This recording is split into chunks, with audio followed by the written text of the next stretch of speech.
aujourd'hui, bien entendu, avec M. Normand Pinard, voyant et métaphysicien, nous allons bien entendu approfondir la science de l'être qui est la métaphysique. Alors, bonjour M. Pinard, ça va bien? Oui, ça va très bien.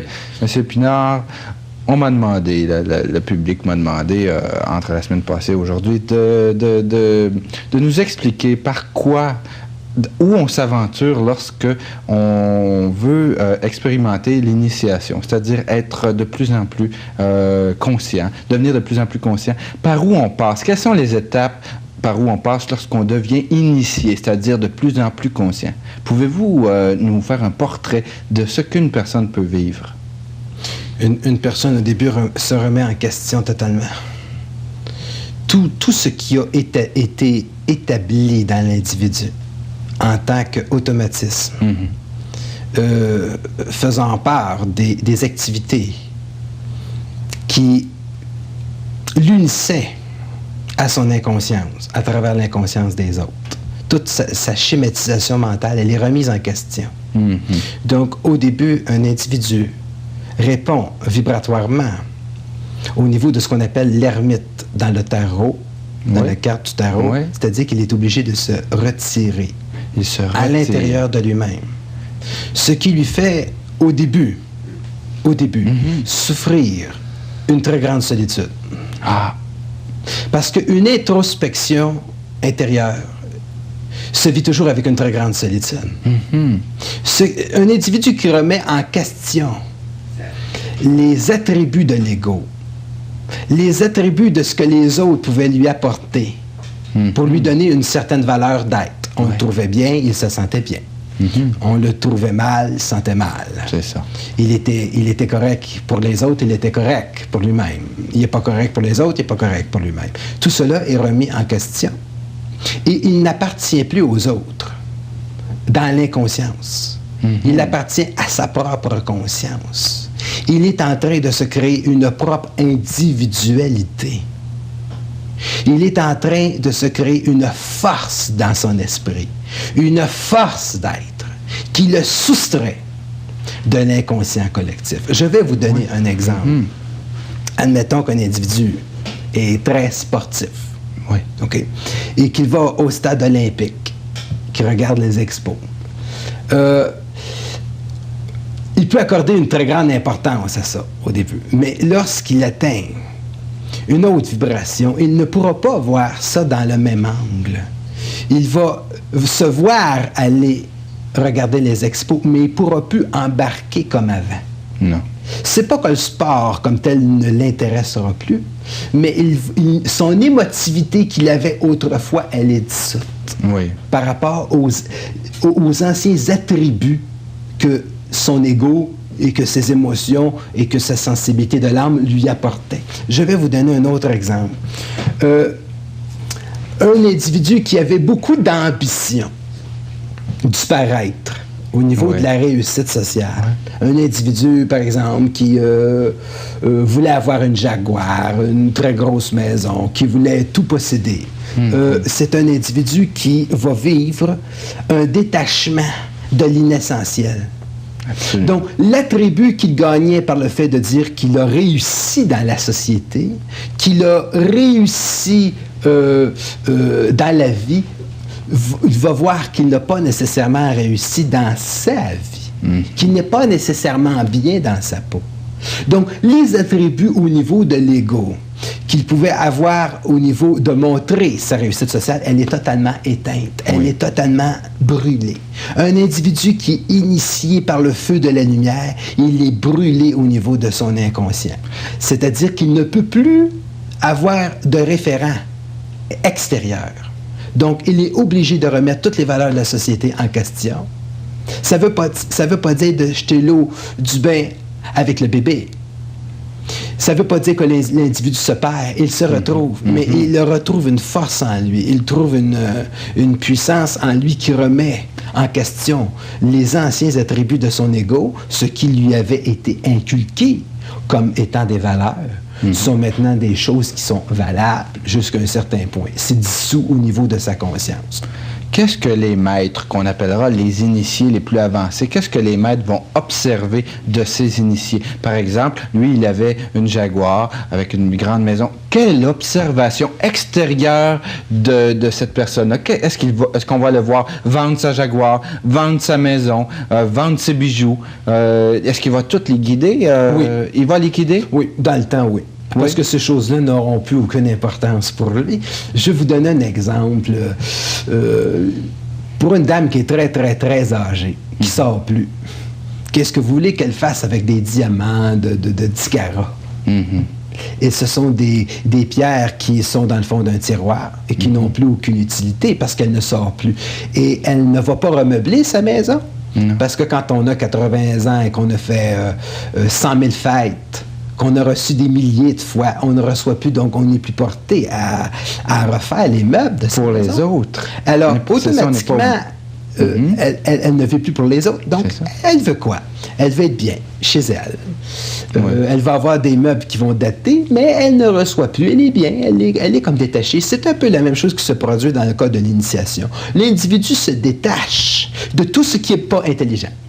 L'individu se détache de tout ce qui a cru autrefois, mais qui n'a plus aucune emprise sur lui. Puis par le fait même qu'il s'en détache, cet individu-là est obligé de retrouver à l'intérieur de lui-même de nouvelles valeurs qui ne correspondent plus aux attentes d'une société en tant que réussite sociale. Ce qui va être la réussite sociale, ça va être sa paix dans son esprit. Puis là, sans avoir de Jaguar, mais il y aura quand même une belle voiture. Il va être bien financièrement, mais il n'y aura pas besoin d'être millionnaire. Parce qu'il va être bien. Être bien, c'est être bien. Est-ce qu'on peut dire que cette personne-là pourrait vivre des épisodes d'un moment donné, je ne dirais pas d'ennui, mais où plus aucun astral ne l'intéresse? Il va avoir de l'astral dans tellement de choses que la seule chose qu'il voudra faire, c'est s'asseoir et rester là et rien faire, puisqu'il voit l'astral. Parce qu'on a parlé de prise de conscience. Sauf qu'il faut comprendre, toujours au grand public, cette emprise qu'on parlait de l'astral. Je vais l'amener, si vous permettez, d'une manière un petit peu plus simple. D'accord. Il va se détacher de l'importance que les autres apportent aux choses habituellement. C'est-à-dire qu'il va avoir une belle voiture, etc.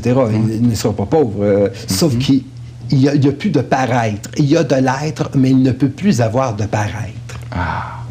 Il ne peut plus vivre en fonction de l'image. Il vit en fonction de la paix dans son esprit. Et cette paix dans son esprit est palpable par lui-même. Par lui-même. Par lui-même. C'est quelque chose qui s'installe à l'intérieur de lui-même. Donc, au début, il va être obligé de vivre une sorte de solitude. Parce qu'être intéressé à rien pendant un certain moment, ça doit être un gros choc pour l'initié. C'est ce qu'on appelle la mort, qui fait naître la seconde naissance. Mais qui peut prendre un certain... Il y a un moment qui se vit, un moment de solitude qui peut sembler aussi en même temps pénible, qui peut être un petit peu pénible, qui peut être, je dirais pas pénible comme inquiétant. Est-ce qu'il y a quelque chose qui va m'intéresser dans le futur? Parce que la personne se trouve dans un état de non-intérêt à aucun astral, alors que c'était ce qui le nourrissait avant, et tout à coup, il n'a plus faim. Vous savez, c'est très intéressant parce qu'au fur et à mesure que les émissions passent, vous me posez des questions très, très, très, très précises. Effectivement, l'individu, il est détaché de l'inessentiel et par le fait même, vu qu'il retrouve son essence intérieure, il va vivre non pas une peine, non pas une tristesse, mais une sorte de paix dans son esprit qui n'irait plus chercher dans l'étourdissement. Je vous donne un exemple. Un individu qui est rendu là, il peut aller encore dans une discothèque pour danser, là, mais certainement pas de soir en ligne. Parce qu'il va aimer la paix. Il va choisir sa musique. S'il a encore besoin d'écouter de la musique, ça devrait être une musique très, très sélective qui va amener qui va accompagner un certain repos intérieur. Donc, au début, il y a une solitude qui, au début, est vécue comme étant quelque chose de pénible parce que c'est une mort. Mais il va avoir une seconde naissance, puis c'est la même chose pour la chenille qui est dans son cocon. Elle est fermée dans son cocon. Mais il se produit une mutation qui va faire naître le papillon. Donc, c'est pour avoir un attribut de plus. C'est pour un plus, c'est pas pour un moins.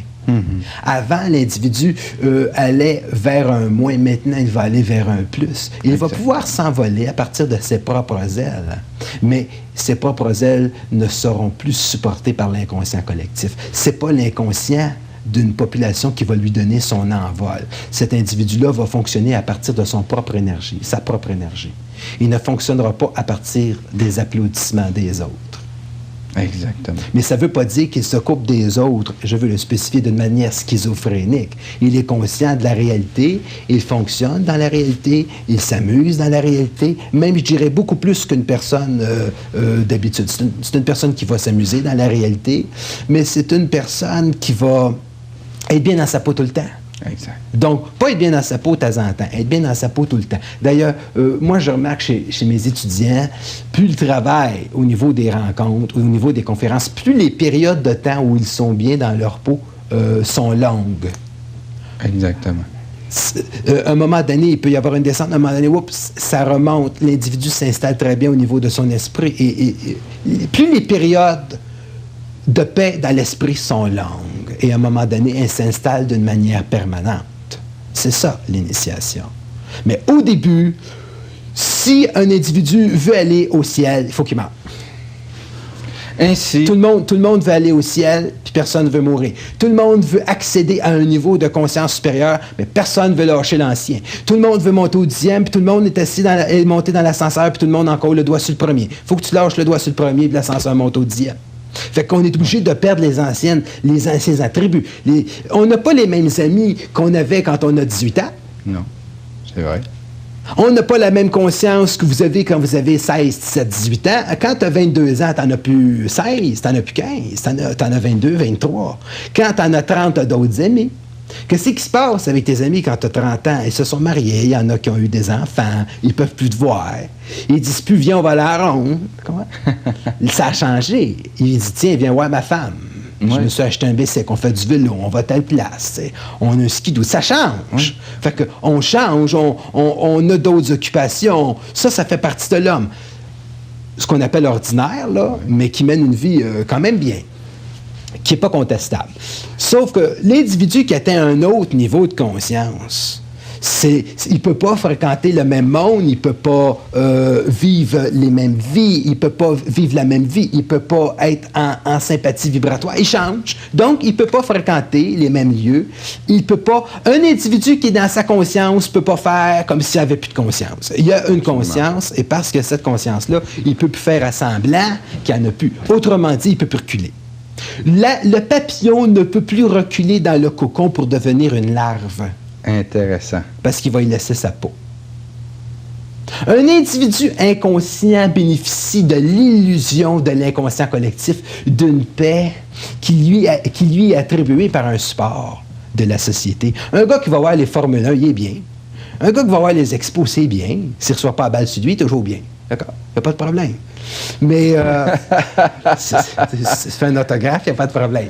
Ouais. Mais quand tu montes dans ta conscience... puis c'est plus fun, un autographe sur le front. Un autographe sur le front. Mais quand tu montes dans ta conscience puis que tu n'as plus de fun avec ça, parce que tu dis une balle, c'est une balle. Une ballonne dans un panier, c'est une ballonne dans un panier. Oui, mais un œil au beurre noir par un joueur célèbre, fait par un joueur célèbre, ça a sa valeur. Quand tu es conscient, un œil au beurre noir qui est donné par un joueur d'expo célèbre, tu ne veux pas en avoir, puis tu as juste le goût d'y envoyer un autre œil au beurre noir. À lui.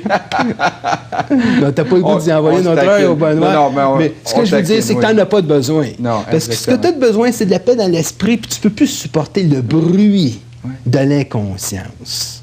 Puis le bruit de l'inconscience. Bon, moi, vous donner un exemple, moi, quand la mutation se fait, c'est que j'ai jamais été attiré dans des forums pour aller voir des groupes populaires, là, des chanteurs internationaux. Pas que l'expérience, pas que les effets spéciaux sont pas intéressants. Vous n'êtes pas placé en ligne pour les Rolling Stones, là. Non. Ceux qui ont été de passage, puis tous les autres groupes, parce que j'aime pas ça. Okay? Par contre, les enregistrements vont être meilleurs si je l'écoute avec des bons écouteurs, puis tout ça. Mm-hmm. Et j'ai remarqué qu'en parlant de certains spectacles, c'est meilleur à IMAX que ça peut l'être dans la réalité. quand tu as un mauvais siège. Intéressant. Fait que la technologie, aujourd'hui, tu peux en bénéficier à un autre niveau. Sauf que ces attributs-là, au niveau de l'inconscient collectif, tu le perds. Fait que l'initié va avoir l'impression de vivre dans une espèce de film. Il va être dans la réalité, mais ça ne sera plus sa réalité. Ça, c'est le premier mouvement. Donc, l'envol du papillon, ça veut dire que le deuxième mouvement de sa conscience, c'est que c'est une conscience opérationnelle. L'individu est capable, si, à partir de sa pensée, à partir de sa force d'être, de faire arriver une réalité qui est lui intégralement. C'est-à-dire qu'il est transparent, qu'il est honnête avec lui-même. Quand tu décides d'aller à gauche, tu vas à gauche, puis quand tu décides d'aller à droite, tu vas à droite, puis quand tu vas à gauche, il sait pourquoi il va à gauche, quand tu vas à droite, il sait pourquoi il va à droite. C'est clair dans sa tête. C'est pour ça qu'un papillon, ça vole comme ça. Ça vole comme ça, un papillon, puis ça vole comme ça. Oui. Puis il y en a qui font de sérieux voyages autour du monde. Ça veut dire que de la conscience, c'est de la conscience, puis on peut pas dealer avec de la conscience. Absolument. Ça nous fait avoir chaud, par exemple, de la conscience. Oui, absolument. Absolument. Mais une chose est sûre, c'est que, comme vous dites, évoluer, augmenter sa conscience implique automatiquement une remise en question. Une remise en question qui va jusqu'à une sorte de mort. Et on la retrouve à travers les mêmes différentes religions. Chez les hindous, ce phénomène est très bien décrit. Ça veut dire qu'on peut posséder tout, mais on ne peut pas être possédé par les choses que l'on possède. Voilà. Intéressant. Ouais. Intéressant. Ouais. Il n'y a plus de vibration. Tu ne peux plus aimer ça. Tu peux plus aimer. Tu peux trouver ça le fun, là, mais tu peux plus. Tu peux plus dire ta femme. Tu dis ta compagne, mais ça t'appartient pas. Ouais. Voilà. La vie t'est dedans, mais les attributs d'illusion de la vie, les choses, ça n'a plus d'importance. Tu as plaisir à les avoir. Moi, je ne sais pas si un type qui m'arrive et qui me monte un gros bicycle, un Harley Davidson, je vais trouver ça très beau. Mais oui. Parce que c'est propre. Un type qui a un Harley Davidson, c'est très propre. C'est pour ça que c'est beau. C'est très propre. Ça consomme plus de Windex que ça consomme d'essence, un Harley Davidson. C'est très propre. Donc, c'est beau, le chrome. Je vais regarder tout ça, c'est des beaux détails. Sauf que c'est pas important que j'en ai une ou pas. C'est pas capital. Exact. Comprenez-vous? C'est beau. Je vais vivre 3 minutes dans une minute. Là, je me suis promené l'autre jour dans le Nord, puis il y avait des types qui avaient des Harley Davidson, puis là, je n'ai essayé 2, 3. C'était du monde que je connaissais. J'ai essayé 2, 3. Fait que c'est beau. C'est beau. C'est le fun. C'est de la belle mécanique. De la belle mécanique. Là, je le dis ça pour être poli avec eux autres. Oui. Bon. Attention, ils vous écoutent. Alors, mais c'est beau. Comprenez-vous? Oui. C'est sensuel. Oui. Je vais apprécier ça. Parce que être dans sa conscience, ça ne veut pas dire que tu vis moins. Être dans ta conscience, ça veut dire que tu jouis plus de la vie, que tu respectes beaucoup plus la vie, parce que tu es dedans, d'autant plus que jusqu'à un certain degré, tu contrôles. Tu contrôles les événements. Tu deviens le magicien de ta vie. Tu deviens l'alchimiste de ta vie. C'est-à-dire qu'on a la capacité de transformer notre vie. Moi, si je m'en vais sur la route et que j'arrête ma voiture, puis j'ai le pouvoir d'arrêter ma voiture puis de regarder un coucher de soleil. Comme ça. Mais un gars qui... Les gens qui ne sont pas dans la conscience sont bien trop pressés. Ils partent d'ailleurs pour aller nulle part. Un individu qui est dans sa conscience s'arrête toujours dans sa vie. Un individu qui n'est pas dans sa conscience ne prend pas le temps de s'arrêter, il ne prend pas le temps de vivre, il ne prend pas le temps de communiquer avec les autres, il est trop pressé. Il est pressé. Ouais, il est tout le temps pressé. Prenez l'homme de la rue. C'est pas un homme qui vit, c'est un homme qui est pressé. Allez au coin de Peel puis Sainte-Catherine, regardez les gens le jour et vous allez voir des milliers de gens courir. Et qu'est-ce qu'ils vont faire dans des années? Ils vont courir encore. Qu'est-ce qui fait que l'individu s'arrête de courir? C'est sa conscience. Il peut marcher.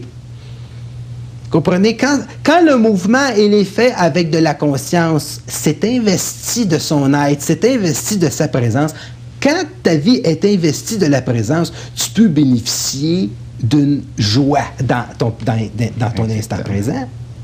Mais si c'est fait mécaniquement, si la vie elle est mécanique, si la vie elle est routinière et qu'elle ne peut plus rien apporter, rien de nouveau dans la vie, c'est là que c'est plate, la vie. Et c'est dramatique quand c'est le couple parce que c'est une dislocation automatique du couple.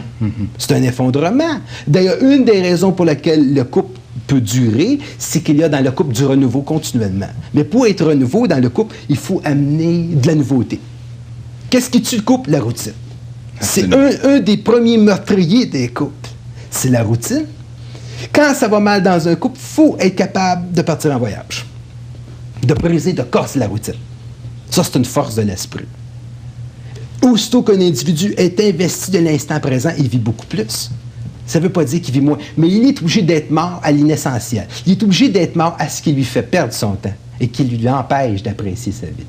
C'est ça que je veux dire. Merveilleux. Alors, il faut s'éteindre durant que nous sommes trop pressés par la vie. Il faut arrêter à un moment donné de vivre aveuglement et tout à coup s'ouvrir, arrêter sa voiture, arrêter de courir dans la rue et tout à coup arrêter même dans notre conscience pour dire un instant. Il faut être capable de dire, qu'est-ce que c'est quoi ma vie? Oui. Où est-ce qu'elle s'en va? Oui. À qui m'entoure? Il faut être capable de se poser ces questions-là. Une des raisons pour lesquelles c'est très difficile aujourd'hui de l'être humain pour vivre, pourquoi qu'on vit dans un marasme, qu'on vit et que c'est très difficile, c'est parce qu'il n'y a pas assez de gens de conscients. La récession, c'est le produit d'un manque de conscience. Les guerres, c'est le produit d'un manque de conscience. La misère, c'est le produit d'un manque de conscience. Exact. Les difficultés de la société, c'est toujours le produit d'un manque de conscience. Et qu'est-ce qu'on met au pouvoir? C'est toujours le niveau de notre conscience. Je suis très poli. Vous filtrez bien. Oui. Je suis très diplomate. Oui, absolument. Mais là, pendant un instant, j'ai eu un arrêt, un débattement de cœur qui s'est pas fait. Oui. Ce que vous appelez un extrasystote. Oui. Est-ce qu'on peut arrêter pendant un instant aussi notre cœur? On n'arrête pas notre corps, mais on peut certainement apprendre à le modérer quand on apprend à éviter du stress. Parce qu'un individu qui a une paix dans son esprit a beaucoup moins de stress. Oui. D'ailleurs, il se donne du temps. Il n'est pas en dedans, il se donne du temps. C'est un individu qui est bien. Justement, il y a des gens qui pratiquent la méditation lorsqu'ils commencent à être initiés et qui ont pris la voie de la méditation et ils méditent. Et ils ont peur, j'ai vu des gens avoir peur de mourir durant qu'ils méditaient. Ouais. C'est des gens qui ont peur que leur cœur s'arrête, étant donné que la respiration, à certains moments donnés, s'arrête, ce qu'on appelle un apnée. Il y a un arrêt de la respiration et ils ont peur que le cœur arrête aussi. Ils ont peur de mourir et ainsi ne sont pas capables de continuer leur méditation. Qu'est-ce que vous pouvez répondre à ça? Ben moi, je le fais, puis je meurs pas. Qu'est-ce que vous faites, vous dites? Je le fais, puis je meurs pas.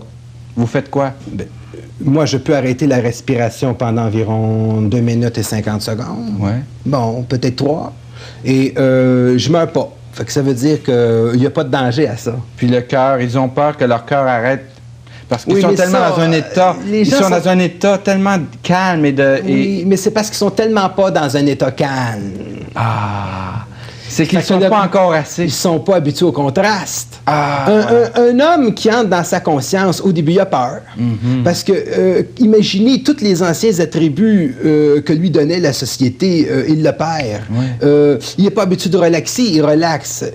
Au début, ça peut être paniquant pour lui. OK. Mais il va s'habituer à ça tranquillement et au fur et à mesure où il va s'habituer à ça, il va ne pas avoir peur. Donc, méditer, relaxer, faire de la relaxation, c'est aussi une expérience initiatique. Par là aussi, on va avancer dans notre niveau de méditation à la mesure qu'on va expérimenter cette méditation. Oui, l'individu augmente un autre plan de conscience, puis il va avoir beaucoup d'images dans sa tête, des images oniriques. Il va être capable, à partir de ces images-là, de focaliser sa pensée au niveau de l'espace et du temps dans le but au niveau de sa visualisation, il va être capable de faire arriver des événements. La méditation, ça doit toujours être associé, souvent associée à la visualisation, parce que lorsqu'elle est associée à la visualisation, elle permet à l'individu de faire arriver des événements en dehors de l'espace et du temps. Ça fait partie de la créativité de la prochaine race de l'individu, OK. de la prochaine civilisation de l'individu. Alors, lorsqu'on apprend la méditation, ce qui est très important, c'est de savoir que si on médite une première fois, parce qu'il y a peut-être des gens qui vont dire, moi, je veux obtenir la paix dans l'esprit. Alors, en méditant une première fois, c'est pas nécessairement l'état maximal de relaxation à laquelle ils ont le potentiel. Il faut qu'ils se donnent du temps. Il faut se donner du temps pour passer d'un niveau de conscience à un autre à travers la méditation, parce que c'est pas juste la méditation, c'est toute une vie qui est en question ici. Ah, voilà, méditer, c'est pas juste s'asseoir sur un fauteuil. Mais méditer, c'est une manière de relaxer. C'est pas de l'intelligence. Faut pas faire semblant. Méditer, c'est pas de l'intelligence. L'intelligence, c'est quand c'est vécu. L'intelligence, c'est quand c'est expérimenté. Méditer, c'est une technique pour empêcher les pensées négatives de déborder dans la conscience de l'individu. Mais c'est une technique. Mais plus fort qu'une technique, c'est quand vous avez de la conscience. Un individu ne peut pas rester couché sur un lit en clou toute sa vie en disant qu'il est loin. On n'est pas loin.